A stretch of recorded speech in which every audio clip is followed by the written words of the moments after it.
I didn't cry when my parents told me they wouldn't be coming to my graduation. I didn't shout. I didn't protest. I simply stared at the wall and listened as they explained they had already reserved a resort getaway with my sister. That moment should have shattered me. Instead, it made everything clear. So, I made a different decision. I invited the people who had stood beside me when no one else did. I didn't tell anyone. I didn't give any warning. On graduation day, the cameras were broadcasting live, the auditorium was packed, and my parents were watching from a hotel room, convinced they'd made an innocent choice. My name is Luna.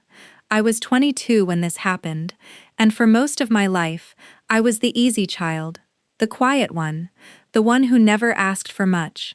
That's what my parents always said whenever someone asked about me. My sister, meanwhile, seemed to need everything. At our family dinner table, every conversation somehow drifted toward her. Her work stress, her plans, her frustrations. My parents listened to her the way people lean forward when they're scared they'll miss something important. Whenever I spoke, they smiled politely, their attention already wandering, waiting for me to finish so they could return to what truly mattered. Our home looked inviting from the outside, framed family photos on the walls, holiday decorations left up for weeks longer than necessary, the scent of fresh coffee every morning. But inside, there was an unspoken order. Everyone understood it without ever saying a word. My sister was the center. I revolved around her. When I got accepted into college, the excitement lasted maybe 5 minutes. Then my mom smiled and said, "That's wonderful, honey," before turning to ask my sister about a vacation she was organizing. I paid my own tuition through scholarships and part-time jobs. I handled my own bills, my own expenses, my own everything. My parents helped my sister with her car, her apartment, whatever she wanted. When I once asked for help buying textbooks, my mom smiled and said, "You're so independent, Luna. You'll figure it out." I never asked again. By the time graduation was getting close, I already knew exactly how the conversation would unfold. I still called. Part of me needed to hear it from them directly. My mom didn't even hesitate. "We already have plans with your sister," she said. My dad added that she was under a lot of stress and needed them more. Neither of them asked what graduating meant to me. I ended the call and sat on my bed, staring at the cap and gown hanging on my closet door. I felt the familiar ache in my chest, but beneath it was something different. Not sadness, not anger, certainty. I realized then that I wasn't waiting to be chosen anymore. I was finished hoping they'd suddenly notice me. And for the first time in my life, I started wondering what it would look like to choose myself instead. The strange thing about being overlooked your entire life is that eventually you stop expecting anything. You convince yourself it doesn't hurt anymore. Even when it does, you learn to swallow the disappointment in silence and keep going.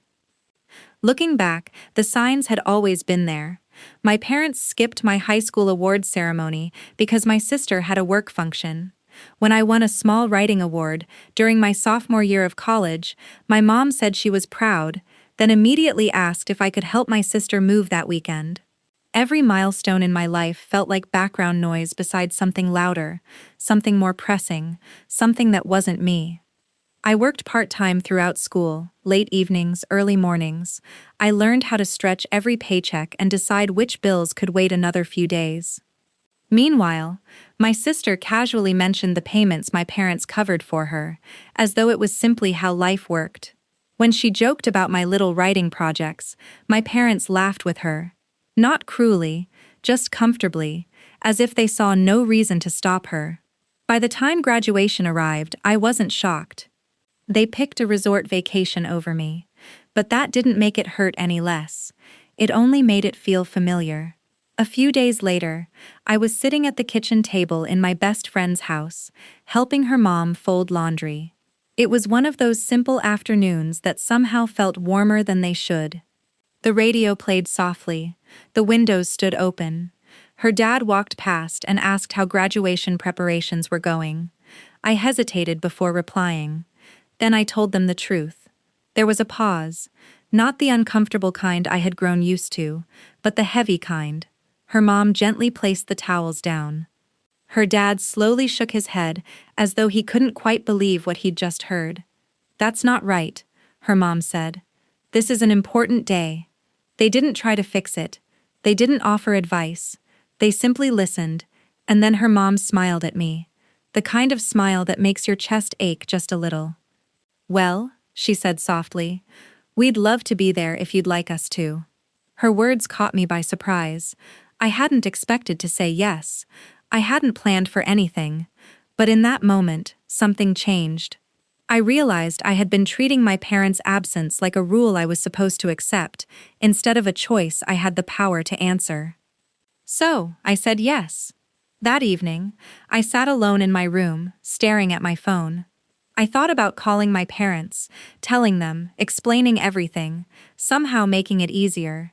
But then I realized I didn't owe anyone an explanation for choosing the people who chose me. For the first time, I wasn't simply reacting. I was making a choice, and once that door opened in my mind, there was no closing it again. After I said yes, everything became strangely quiet. Not peaceful exactly, more like the stillness that comes before something permanent. There was no dramatic confrontation. My parents never called to change their plans. My sister didn't notice anything at all. Life carried on the way it always had, with me on the edges and them in the middle, and for the first time I stopped resisting that truth. What my family didn't realize was that my life had already been heading in a different direction. I'd been working quietly throughout school, writing late into the night, revising scripts between classes, accepting feedback, improving, learning how to survive rejection without letting it empty me inside. I never spoke about it at home because no one ever asked. Eventually, I stopped offering information that would only be ignored. A few weeks before graduation, my manager asked me to stay behind after a long meeting. We were standing in a hallway that carried the faint smell of burnt coffee and printer toner. He told me the project I'd been working on had advanced in a much bigger way than anyone expected. There would be public recognition. He asked whether I'd be comfortable if it happened during graduation in front of my school. I remember blinking at him, completely surprised. Then I thought about the empty seats that had been meant for my parents. "Yes," I said. "That's fine." I didn't tell my family, not because I wanted to keep it secret, but because it never crossed my mind to share good news with people who had never made room for it before. I completed the forms the school emailed me. Under the section marked Family Guests, I wrote down the names of the people who had asked how I was doing without needing a reason. As graduation day drew closer, I expected to feel anxious. Instead, I felt steady. I pressed my cap, laid out my gown, and carefully draped it over the back of my chair. When my mom texted me a picture of the resort view, I looked at it for a moment before turning my phone face down. That night, I stood in front of the mirror and hardly recognized myself. Not because I looked different, but because I felt different, lighter, stronger. I realized something then that I wished I'd understood years earlier. Losing people who never truly showed up isn't a loss, it's freedom. As I switched off the light and climbed into bed, I knew the next day wouldn't simply be about finishing school. It would be about the people who would stand beside me when everything I'd worked for finally became visible. Graduation day arrived without any drama, no last-minute phone calls, no unexpected change of heart. The morning sunlight slipped through the curtains, gentle and unconcerned, as though the world wasn't holding its breath the way I was. I got dressed slowly. The fabric of the gown felt heavier than I'd imagined, the sleeves brushing softly against my wrists as I adjusted it. My cap sat crooked at first, and I quietly laughed to myself while fixing it in the mirror. I no longer saw a girl waiting to be noticed. I saw someone who had completed something difficult.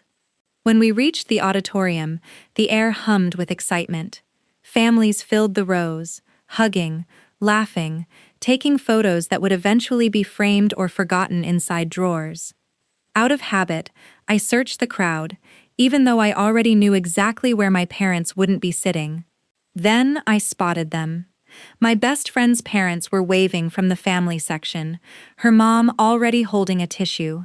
Her dad was smiling, as though this were his own daughter's moment. Something warm settled inside my chest. Not sadness, not longing, gratitude. As we lined up backstage, the lights dimmed and the music swelled. Names were announced. One after another, students walked across the stage. When my turn came, I stepped forward, my heart steady, my hands calm. I shook the dean's hand and accepted my diploma, smiling into the applause. It was loud, sincere, and for the first time, it felt like it truly belonged to me. I believed that would be the highest point of the day. I was mistaken. After the final name was announced, the dean returned to the microphone. He paused, looking toward the side of the stage, before facing the audience again. "Before we conclude," he said, "we have a special recognition from one of our industry partners." A ripple spread across the room. I felt my heartbeat quicken, but I kept my expression calm, my eyes focused straight ahead. A woman walked onto the stage, confident and polished.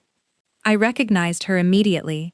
She had been part of my professional journey for years, long before my family had ever cared enough to ask what I was doing with my time. She took the microphone and spoke clearly, calmly, with the kind of voice that naturally commanded attention. "One of your fellow graduates has made an extraordinary contribution to a project that surpassed every expectation we had," she said. Her work became the foundation of a major production that is now moving forward. The room fell silent. I could feel people shifting in their seats. Then she said my name. I stood, my legs slightly unsteady now, and walked back onto the stage. The lights felt brighter up close, warm against my skin. I accepted the folder she placed in my hands, my fingers tightening around it just enough to remind myself to breathe. She spoke about the project using careful, rounded figures, a significant budget, a long-term opportunity, a commitment that would change my life. I never looked for my parents. I didn't have to. Then she said it. "We would also like to recognize the parents who supported her throughout this journey." Time slowed. I heard soft murmurs ripple through the audience. She turned not toward the empty seats where my parents would have been sitting, but toward the section where my best friend's parents were seated. "Would you please join us on stage?" For a brief second, they didn't move. Her mom looked around in confusion, her hand resting near her chest. Her dad leaned closer and whispered something I couldn't make out. I caught their eyes and gave a small nod. They stood. The walk down the aisle seemed even longer than my own walk across the stage. The audience watched, curious and unsure. When they reached us, her mom was already in tears. Not quietly, but openly. The kind of crying that comes from being overwhelmed by something you never imagined being part of.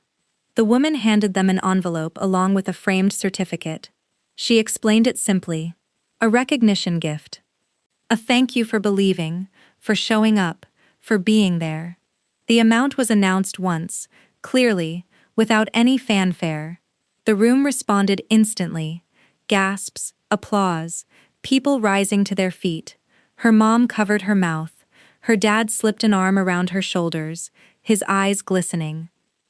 I stood there, letting it unfold, letting the truth exist out in the open. The cameras captured everything. The expressions, the confusion slowly becoming understanding. The pride that had nothing to do with blood. Hundreds of miles away, my parents were watching from a resort room. I know that because later, when I checked my phone, the evidence was waiting for me. But in that moment, I wasn't thinking about them at all. I was thinking about every night I'd spent working by myself, every bill I'd paid on my own, every time I'd swallowed a story because nobody wanted to hear it. And I felt something finally settle into place. This was what truly showing up looked like. When the ceremony ended, the crowd poured into the